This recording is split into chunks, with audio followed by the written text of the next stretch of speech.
안녕하세요. 무인 서점입니다. 오늘 준비한 책은 마음이 편해져서 노곤노곤 잠이 오는 에세이들입니다. 그럼 오늘도 꿀잠 주무세요. 이제는 정말 귀걸이를 할 때. 2달 뒤면 50대야. 라고 어느 날 부르짖었다. 49 가을 긴 연휴가 이어지던 어느 날이었다. 내가 대체 몇 살인가 하는 생각이 들어 나이를 따져보고는 소스라쳐 놀라는 일이 몇 년 전부터 계속되어 왔다. 43이 되었을 때, 헉, 내가 43이라고? 40 넘은 지 엊그젠데. 46일 때, 응? 46? 나 40대 초반 아니었어? 50을 앞두었을 때는 놀라움이 최고조에 이르렀다. 마음은 청춘이라는 말이 이토록 절실하게 공감될 줄이야. 내가 50을 앞두었다니 믿을 수가 없었다. 세월은 쏘아놓은 살처럼 흐른다. 일단 쏘았으면 되돌릴 수가 없다. 날아가는 화살 입장에서는 당연히 정신을 차릴 수가 없을 것이다. 세월은 빠르고 한 번 간 청춘은 되돌릴 수 없고 어영부영하다가 한 세상이 끝나버릴 것이 확실해졌다. 그러니까 나이 들었다는 실감이 났다는 것이다. 그렇다면 어떻게 해야 하지? 나이가 든 것이 확실하면 애매모호한 것이 아니라 진짜로 정말로 나이 들었다면 평균 수명이 늘었으니 젊음의 기준도 바뀌어야 한다고 우기더라도 그래도 어쨌든 살 날보다 산 날이 많다면 그러면 무엇을 해야 하나? 나이 든 것이 확실하니 이제는 정말 해야 할 일. 그건 바로 미룬 일이다. 해야 하지만 하고 싶지만 이제껏 미루었던 일을 드디어 해야 한다. 더는 미룰 수 없다. 왜냐면 미룰 시간이 없으니까. 미루고 미루었는데 또 미루다 보면 이번 생애에서는 영영 못하게 될 수도 있다. 아주 옛날부터, 그러니까 몇십 년 전부터 하려고 마음을 먹었지만 미루고 미루다 하지 못한 일. 내게는 그것이 길을 뚫는 일이다. 길을 뚫기로 하고 사람들의 귀만 쳐다보았다. 대부분 귀걸이를 하고 있었고 귀걸이 안 한 귀도 자세히 들여다보면 작은 구멍이 있었다. 나는 내내 액세서리를 하지 않고 지내왔다. 액세서리를 하면 예를 들어 반지를 끼면 종일 반지를 만진다. 손가락에 무언가 있는 게 영 거슬린다.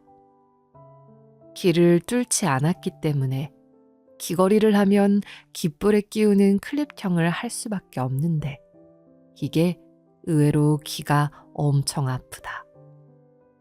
나는 지금 귀걸이를 하고 있다는 생각을 한순간도 잊을 수 없을 정도다.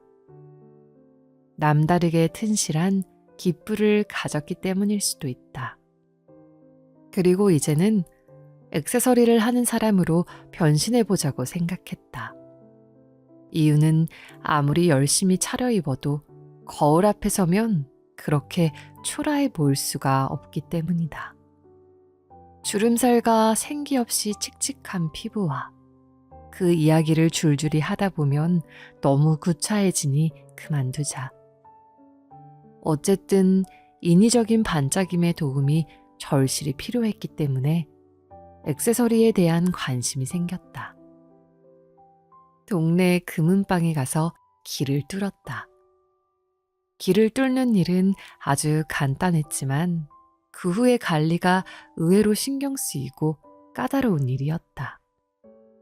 한번 실패했다.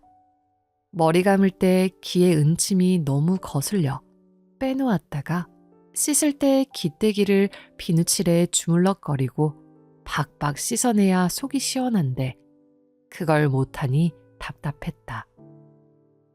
깜빡 잊고 그냥 잤더니 단 하루 만에 구멍이 막혀버렸다. 아물기를 기다렸다가 다시 뚫었다. 이번에는 조심조심 정성을 다해 관리했다.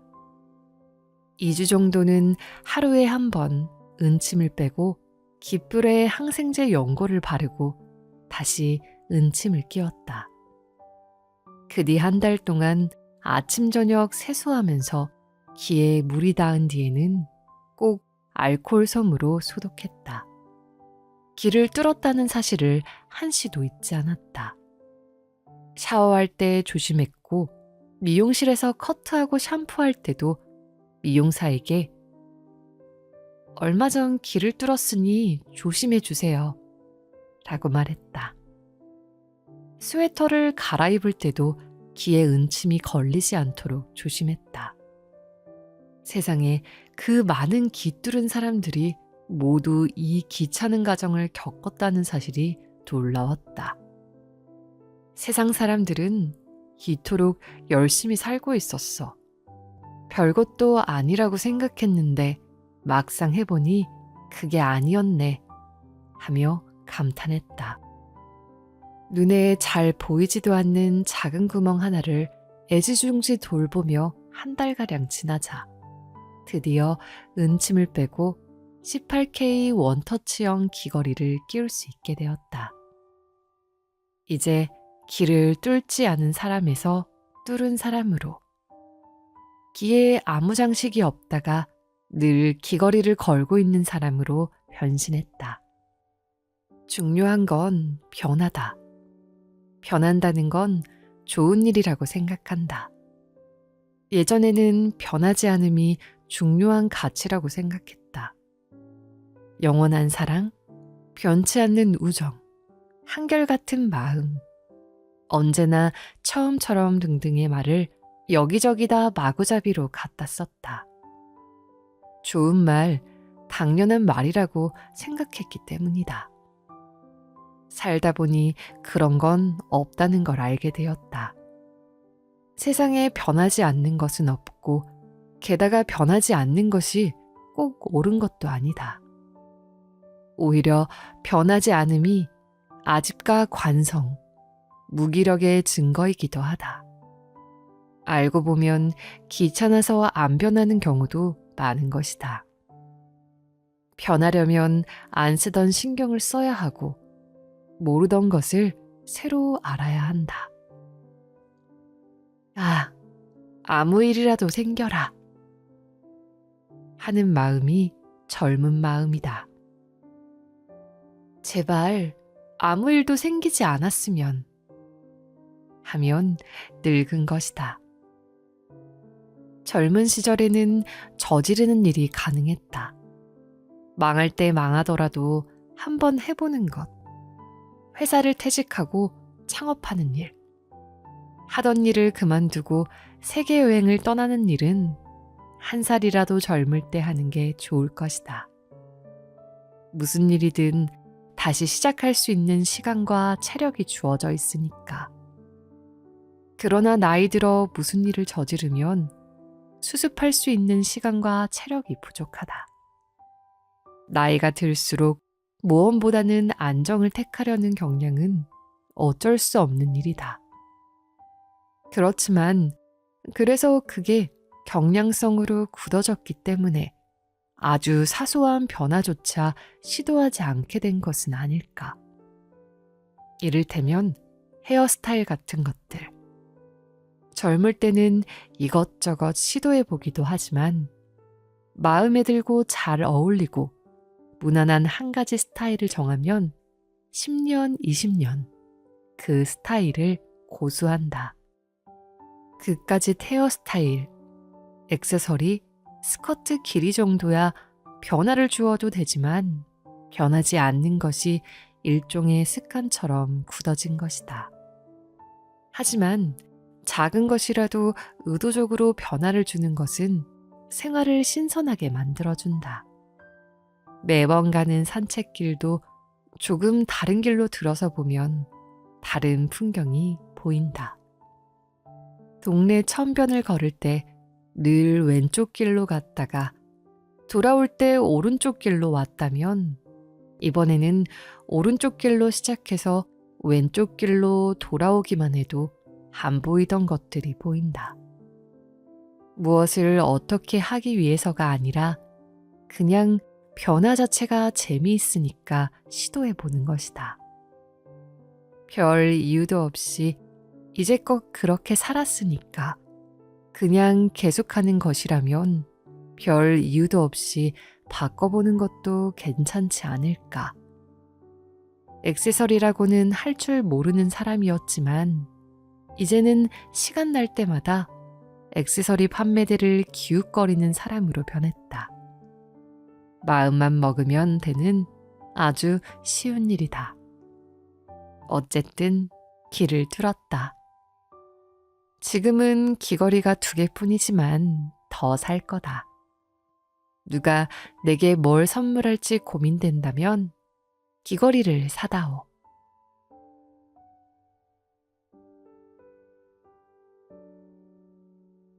스마트해야 스마트폰 쓰나요? 물건을 사면 사용 설명서를 꼼꼼히 보는 사람이 있고 그렇지 않은 사람이 있다. 나는 그렇지 않은 사람이다. 사용 설명서들은 글씨가 너무 작다. 어떤 것은 정말로 읽는 것이 불가능할 정도로 작다. 이걸 정말 읽으라고 넣어둔 것일까 싶다. 너무 두툼해도 읽기 싫다. 읽어도 무슨 말인지 모를 때도 많다. 나는 그냥 분에 조립하지 말 것, 물에 닿게 하지 말 것 정도의 유의사항만 보고 치워버린다. 기계류에 대한 공포는 예전부터 있었다. 예전에는 그 공포의 내용이 내가 뭘 잘못 만져서 이게 고장나지 않을까였다. 이제는 그 공포의 내용이 내가 뭘 잘못 만져서 뭐가 지워지지 않을까로 바뀌었다. 연락처, 사진, 원고들이 어느 날 갑자기 다 사라질 수도 있다는 생각만 해도 등골이 서늘해진다. 그러니 컴퓨터와 스마트폰은 가장 가까이에 두고 온종일 쓰면서도 여전히 낯을 가리는 기계류다. 컴퓨터로는 한글과 인터넷만 쓴다. 다른 걸 쓸 일도 없다. 가끔 특강 요청이 들어오니 PPT를 만들 일이 있기는 한데 그건 남편의 도움으로 어찌어찌 해낸다. 그리고 스마트폰. 아무리 스마트해도 본질은 폰인데 요즘 사람들은 그걸 폰으로는 잘 사용하지 않는 것 같다. 내 아이들만 해도 스마트폰으로 통화하는 건 거의 볼 수가 없다. 나는 전화기로 열심히 쓰고 있다. 그 외에 밴드나 카톡도 하고 사진도 찍고 게임도 하고 음악도 듣고 메일도 주고받고 이모저모 잘 쓴다. 얼마 전에는 드디어 은행 앱도 깔았다. 솔직히 돈을 전화기로 주고받다니 그렇게 간편하다니 저항감이 있었던 게 사실이다. 내가 돈을 주고받는 게 이렇게 쉬우면 그 사이에 누군가가 끼어들어 돈을 가로채가는 것도 엄청 쉬울 게 아닌가 싶었다. 그래서 조금 버텼지만 워낙 게으른 성품이라 편리함이란 유혹을 당해낼 수는 없었다. 스마트폰을 사용한 지 10년쯤 되어가니 이제는 이 기계를 어느 정도 다루게 되었다. 그러나 몇 년 전만 해도 나는 새 전화기를 장만할 때마다 모든 것을 아들에게 전적으로 의존했다. 새 폰에 열광하는 모모가 달려들어서 패턴 설정을 하고 앱을 깔고 화면을 보기 좋게 정리해주고 음악을 다운받아 주었다. 그렇게 모모가 최초 설정을 해주고 한참이 지나 처음에 설정했던 벨소리가 지겨워진 어느 날이었다. 모모야, 엄마 핸드폰 벨소리 다른 걸로 바꾸고 싶어. 바꿔. 모모는 들어놓은 채 자기 핸드폰을 들여다보면서 심드렁하게 말했다. 도깨비 노래 중에 내가 널 찾아줄게 하는 부분 그걸로 하고 싶어. 하라고. 모모가 날 쳐다보지도 않고 귀찮다는 듯이 말했다. 그 순간 나는 가슴속에서 욱 하는 것이 치밀었다. 얼굴이 빨개졌다. 애를 가만히 쳐다보는데 눈물까지 핑 돌았다. 모모야, 설거지 좀 해. 했는데 이따가라고 대답한다든가. 제제, 빨래 좀 개줄래? 했는데 저 지금 바빠요라는 대답을 들었을 때와는 매우 달랐다. 우리 아들들은 내가 뭘 시키거나 부탁할 때 발딱 일어나 말을 듣는 애들이 아니다. 귀찮아하고 미루고 늘쩡거리고 못 들은 채 하기 일쑤다. 야, 지금 하라고 라고 소리 지르거나 집안일을 공평하게 나누어야 하는 당위에 대해 잔소리하거나 애구 앓느니 죽지 그냥 내가 하고 만다. 그러나 그건 그냥 내가 하고 말지 할 수 있을 때다. 내가 능력의 우위에 서 있을 때다. 내가 할 수도 있지만 너가 도와라 할 때는 마음을 다치지 않는다. 그러나 내가 할 수 없는 일을 부탁했는데 내가 모르는 것을 물었는데 노골적으로 귀찮아하다니 나는 자존심을 다쳤다. 이럴 수가. 언제부터 내가 얘보다 모르는 존재가 되었나? 언제부터 내가 물어보는 사람이 되었나? 언제부터 내가 도움을 받아야 하는 사람이 되었나? 애들한테 무엇을 물었는데 애들이 건성건성 대답하는 일이 잦아지자 나는 폭삭 늙은 사람이 된 기분이다. 나는 대답해주는 사람이었다. 아이를 낳고 나서는 쭉, 적어도 15년 동안 나는 질문에 대답하는 사람이었다. 아이들은 온종일 나를 졸졸 따라다니며 끊임없이 물었다. 이거 뭐야? 저건 뭐야? 저 사람은 누구야? 아이는 이게 뭐야 부류의 간단한 질문에서부터 자연 법칙과 우주의 질서에 대한 심오한 질문에 이르기까지 하루 종일 100만 개의 질문을 쏟아냈다. 물었던 걸 또 묻고 대답을 해줘도 끝까지 물고 늘어지고 내가 다른 일로 바쁠 때도 끝없는 질문으로 정신을 산란하게 했다. 나는 대답해줬다. 대답이 성에 안 찼을 수도 있다. 그래도 성의 있게 대답해줬다고 생각한다. 얼토당토 않는 질문, 웃기지도 않는 질문에 대답해줬다. 어쨌든 엄마는 대답해주는 사람이라고 생각했다. 아이들은 커가면서 질문이 줄어들었다. 엄마, 아빠도 모르는 게 많다는 걸 알게 됐고 엄마, 아빠에 대한 관심 자체가 줄었고 본인들도 아는 게 많아졌기 때문에 당연한 일이다. 어느 순간부터인가 나는 묻는 사람이 되었다. 학교에서 시험 잘 봤어? 오늘 안 내줬니?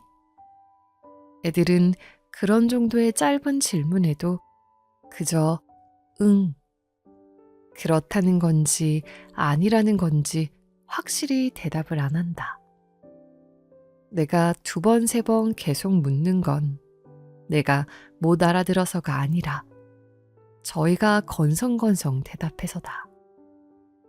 그래서 여러 번 물으면 그건 또 잔소리로 듣는다.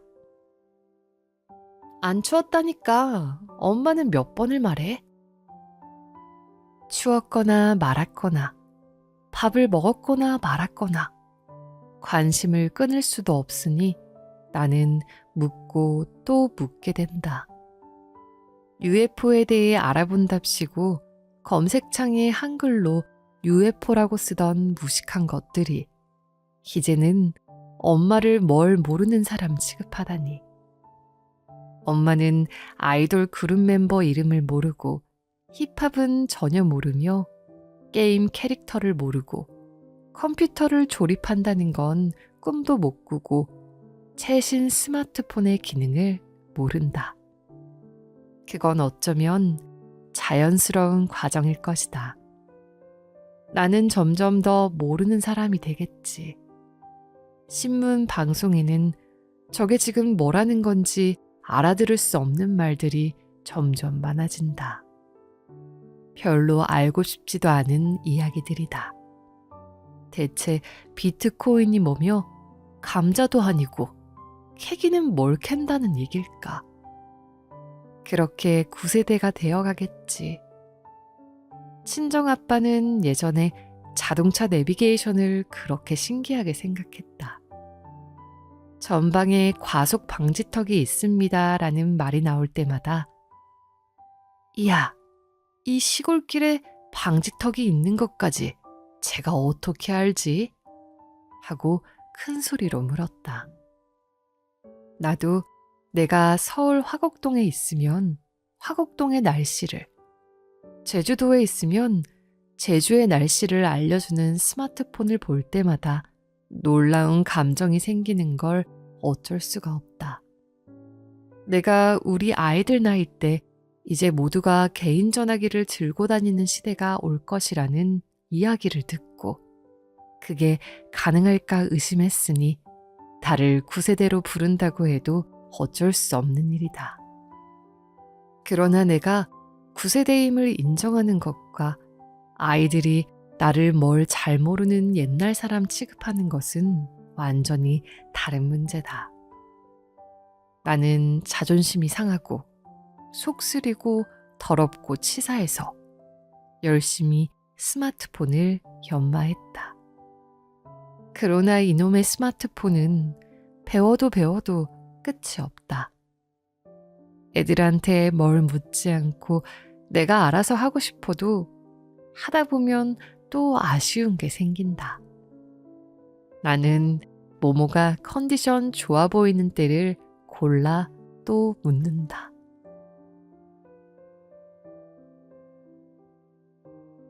층계참에서 지르박을. 집 앞에 큰 복지관이 있다. 도서관, 강의실, 체육시설, 식당, 카페를 갖추고 있다. 신축 건물이고 시설이 아주 훌륭하다. 각종 강좌도 열린다. 나는 강좌도 듣고 도서관도 가고 카페도 이용한다. 거의 매일 복지관에 들른다고 보면 된다. 복지관 중앙에는 1층부터 3층까지 연결된 커다란 나무 계단이 있다. 계단으로도 쓰지만 1층 홀에서 작은 공연이 열리면 관람석으로도 쓰는 것이라 층계참이 아주 널찍하다. 일주일에 한 번 그 층계참이 복잡할 때가 있다. 라틴 댄스 수업을 기다리는 사람들이 이전 시간에 배운 스텝을 층계참에서 연습하는 것이다. 한두 커플이 앞으로 뒤로 스텝을 밟으며 손을 잡고 돌고 다른 사람들은 계단에 걸터 앉아 훈수를 두며 웃기도 한다. 그런 광경이 펼쳐지면 나는 넋을 놓고 구경한다. 저게 지르박인가? 아니, 탱고인가? 혼잣말하며 본다. 볼 때마다 왠지 마음이 푸근해진다. 나이 든 사람들이 춤을 추는 것을 보는 일, 더 잘하고 싶어서 연습하는 것을 보는 일, 무엇이든 연습을 한다는 것은 참 좋은 일이다. 연습이라는 건 내일을 바라보는 일이다. 지금 잘 못하지만 거기에 시간과 노력을 쌓아서 잘해보기를 바라는 것이다. 하다 보면 더 잘할 것이라고 예상하고 기대하는 것이다. 내일이 반드시 있으리라는 희망. 내일의 내가 지금의 나보다 나았으면 하는 욕망. 라틴 댄스 수강생들은 대부분 노인이다. 아니, 노인이라고 말해버리기는 좀 미안한 정도의 아저씨, 아주머니들이다. 그런데 춤 연습을 할 때 보면 다들 아이 같다. 발을 옮기고 팔을 올리고 시선을 맞추고 속상한 표정을 지었다가도 곧 웃는 사람들. 무언가 배우고 연습하는 사람들은 모두 어린아이 같다. 서툰 모습, 그래서 잘하려고 연습하는 모습은 귀엽게 보인다. 귀여운 사람들을 구경하는 일은 즐겁다. 제재가 기타를 배우고 싶다고 해서 얼씨구나 하고 얼른 기타를 사주었다. 러닝 셔츠 차림으로 삐딱하게 앉아 기타를 뚱땅거리는 그런 아들이 갖고 싶었다. 남편도 여학생들에게 인기가 있으려면 기타를 칠 줄 알아야 한다는 7080 같은 이야기를 하며 적극적으로 독려했다. 제재는 일주일에 한 번 두어 달쯤 기타 강습을 받더니 당연히 금세 때려치웠다. 재미가 없다는 것이다. 처음에는 원래 재미가 없고 간단하게라도 노래를 반주할 수 있을 때까지만 참으면 재미가 생길 거라고 말해도 설득이 안 됐다. 강습만 다닐 게 아니라 집에서 30분씩이라도 꾸준히 연습해야 실력이 늘 것 아니냐고 잔소리를 했지만 씨알도 안 먹혔다. 기타는 집안에 있는 여러 가지 애물단지 중에 하나가 되었다. 사놓고 안 쓰는 어깨 안마기, 1년 이상 방치한 골프채, 생전 켜놓을 일이 없는 대형 스탠드 등과 함께 거실 구석에서 청소에 방해가 되었다. 기타는 바닥이 둥그니 세워놓아도 자꾸만 쓰러져서 다른 것들보다 특별하게 더 방해가 되었다. 그런 생각으로 복지관 기타 강좌에 등록했다. 왕년에 기타 좀 쳤던 할아버지들과 나처럼 사놓은 기타가 아까워서 들고 나온 중년 여인들이 뒤섞여서 강습 중이다. 생각보다 쉽지 않다. 무엇보다 다리가 안 꼬아져 낑낑거리며 기타를 부여잡고 있는 모습이라 영 폼이 안 난다. 노래를 좀 잘해야 기타 치는 맛도 날 텐데 지금은 내 목소리와 기타 소리가 서로 삑사리 경쟁을 하는 수준이다. 그러나 좋은 점도 있다. 무엇보다 좋은 것은 머리가 새하얀 할아버지가 기타를 등에 메고 자전거를 타고 복지관에 오는 일이다. 그 모습을 보는 일이 좋다. 이 할아버지는 의욕이 넘쳐서 질문도 많고 이 사람 저 사람 봐주기 바쁜 강사를 붙들고 있을 시간도 길다. 마지막엔 꼭 도통 실력이 늘지 않는다고 한탄하며 혀를 찬다. 강사가 연습하면 반드시 는다고 걱정하지 말고 열심히 연습하시라고 말하면 그제서야 고개를 끄덕인다. 그려, 언젠가는 되겠지. 언젠가를 생각한다는 것 자체가 중요한 것이다. 그 언젠가가 언제가 될지는 모르는 일이지만 언젠가에 대한 기대가 있는 삶과 없는 삶은 다를 것이다. 중요한 건 믿음이다. 훗날을 믿지 못하면 훗날을 상상할 수도 없다. 내가 이제 막 배우기 시작한 수영은 지금은 수영장물을 벌컥벌컥 들이켜 수위를 낮추는 지경이지만 나중에는 돌고래처럼 우아하게 물살을 가르리라는 믿음이 있다. 어쨌거나 믿음이 중요하다. 모모가 어릴 때 5살쯤인가 내게 물었다. 엄마는 커서 뭐 될 거야? 엄마는 커서 엄마가 됐잖아. 그렇게 대답하면서 앞이 캄캄했다. 그때는 내게 미래가 없을 것 같았다. 1분 1초도 아이와 떨어질 수 없는 삶이 영원히 계속되는 줄 알았다. 어제의 일상과 오늘의 일상이 분 단위까지 똑같아서 요일 구분을 텔레비전 드라마로 하는 채로 평생 살 것 같았다. 그러나 영원한 것은 없다. 아이들은 자랐고 나는 내 시간이 생겼다. 개별적인 존재로서 스스로 만들어가야 하는 미래가 생겼다. 이제 와서 나는 또 생각한다. 초등학교 글짓기 시간에 나의 꿈이라는 주제를 받았을 때처럼 고등학생 때 입시를 앞두고 학과를 고민할 때처럼 진지하게 고민한다. 나는 뭐가 될까? 이 다음에는 어떻게 뭘 하며 사는 사람이 될까? 시간이 더 지나면 어떤 변화가 생길까? 나이가 든다 해도 쇠락과 비움만이 있는 것은 아니다. 새롭게 채워지는 내일도 분명 있을 것이다. 내일을 믿으며 오늘을 산다. 연습이란 그런 것이다.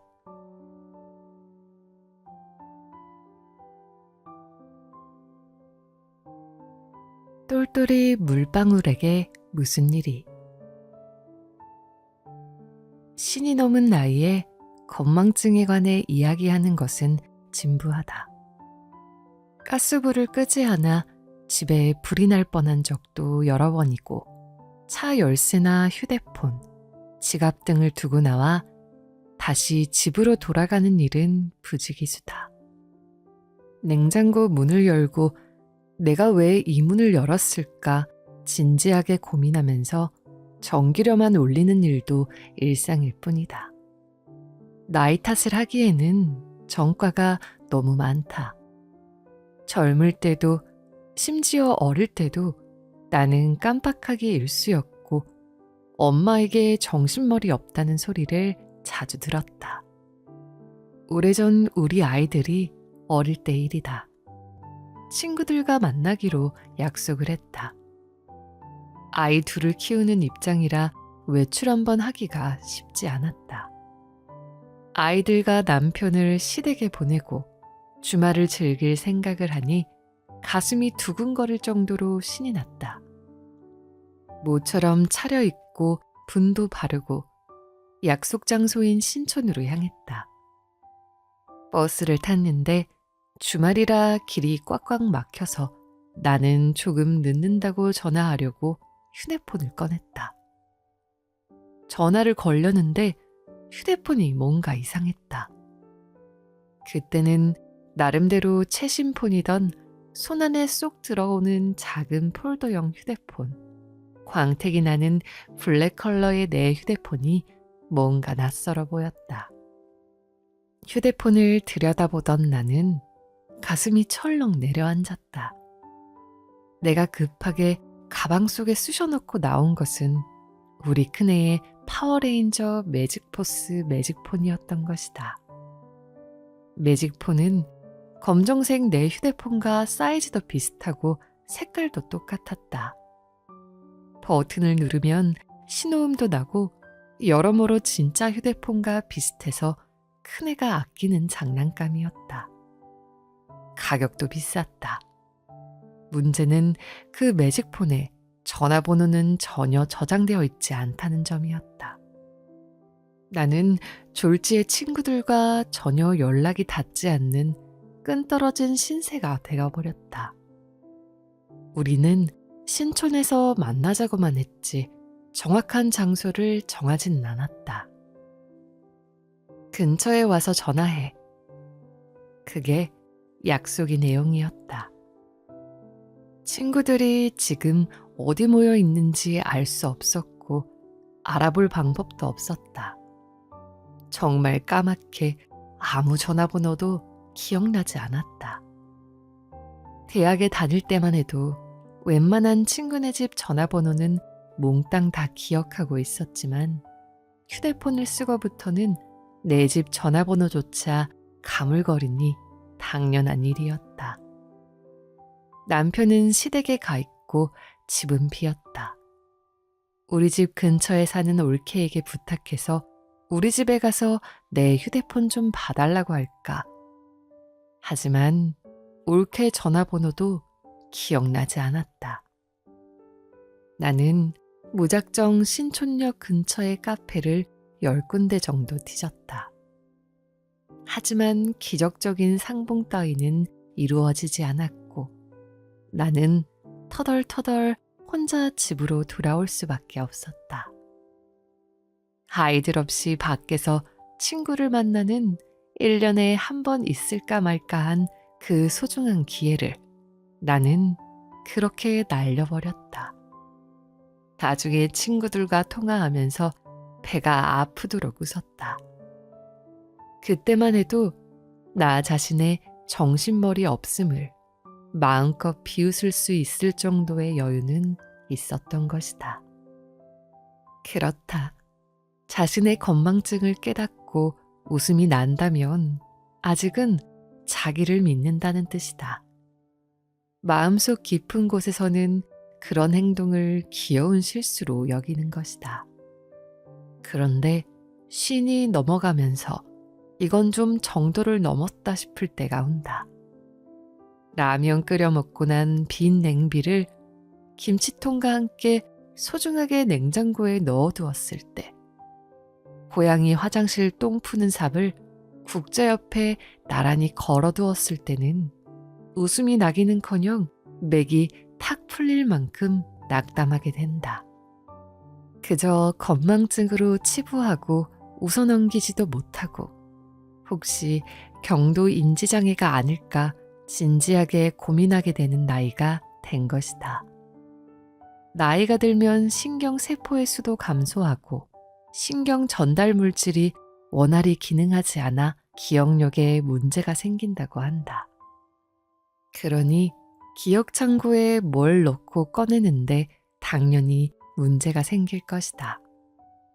이런 종류의 일은 한꺼번에 일어난다. 뼈 밀도도 줄고 머리숱도 줄고 신경세포도 준다. 이 와중에 줄어들지 않는 것은 몸무게뿐이다. 모모와 제제가 종일 컵을 쓰고 아무데나 늘어놓는 통에 스트레스였다.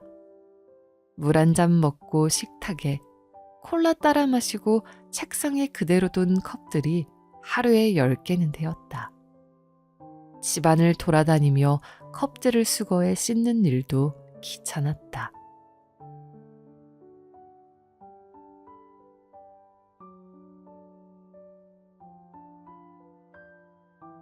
그러니 뻔뻔해져야 한다.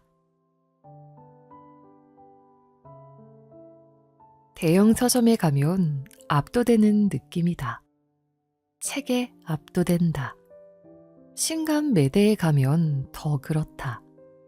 이렇게 많은 사람이 이렇게 많은 책을 이렇게나 열심히 쏟아내고 있다니. 내가 몇 달을 또는 몇 년을 글자 사이에서 헤매며 쌓고 붙이고 문지르고 다듬었던 내 책은 대형 서점의 베스트셀러 사이에서 초라하기만 하다. 엄청나게 고생해서 작은 목재 장난감을 하나 만들어서는 그걸 들고 가우디 성당 앞에 서 있는 느낌이다.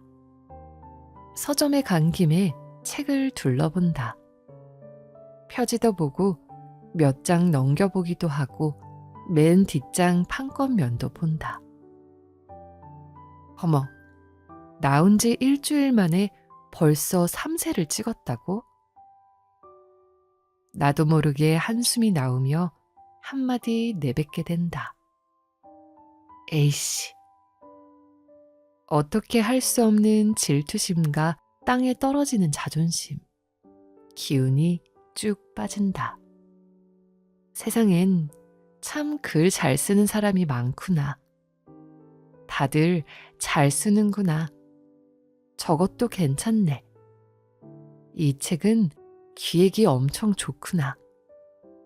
다 재미있네 싶다. 세상에 이렇게 글 잘 쓰는 사람이 많은데 왜 나까지 끼어들어 이런 열패감을 맛봐야 하지? 나는 그냥 마음 편하게 책 좋아하는 독자로 남아서 다른 사람들이 잘 써준 책을 읽으며 즐기면 되는 게 아닌가. 서슬퍼런 독자로서 남이 쓴 책을 물고 뜯고 씹는 즐거움만 맛봐도 되지 않나. 자존감이 땅에 떨어지다 못해 지하로 뚫고 들어갈 기세다. 내가 되지도 않는 글 쓴다고 카페 구석자리에 앉아 창밖만 바라보는 그 시간에 집이라도 한 번 더 쓸고 닦고 애들 입에 넣을 반찬이라도 한 가지 더 만드는 게 모두에게 좋은 일이 아닐까. 나오느니 6분이다. A씨. 서점에 가면 A씨와 이런 씨 사이에서 마음이 진자운동을 한다. A씨 하면 다 때려치우고 싶고 이런 씨 하면 좋은 글을 쓰고 싶은 의욕이 활활 불타오른다. 나는 이런 씨 쪽으로 마음을 당겨오기 위해 노력한다. A씨의 마음은 애써 있는다. 나는 A씨 하는 마음이 일종의 변명이나 핑계라고 생각한다. 무엇을 열심히 하려는 마음이 아니라 아예 안 하려는 수작이다. 무엇을 포기할 때 가장 써먹기 좋은 합리화 수단이 바로 자신에게 엄격해지기, 혹독해지기다. 자기에게 아주 높은 기준을 부여하고 완벽을 추구하는 것이다.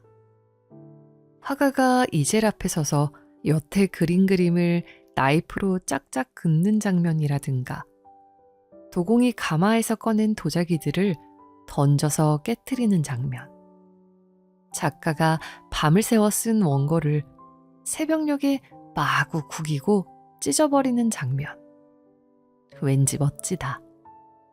완벽하지 않은 자신을 도저히 용서하지 못하는 천재의 모습이다. 그러니까 천재들이나 그럴 수 있다는 것이다. 천재들은 자신을 혹독하게 몰아붙인다. 뼈를 깎는 노력을 하면 조금 더, 조금만 더 본인이 인정할 수 있을 때까지 쉼없이 정진한다. 다 깨부수고 찢어 발기더라도 마지막에는 결과물을 남긴다. 어쨌든 굉장한 걸 만들어내는 것이다.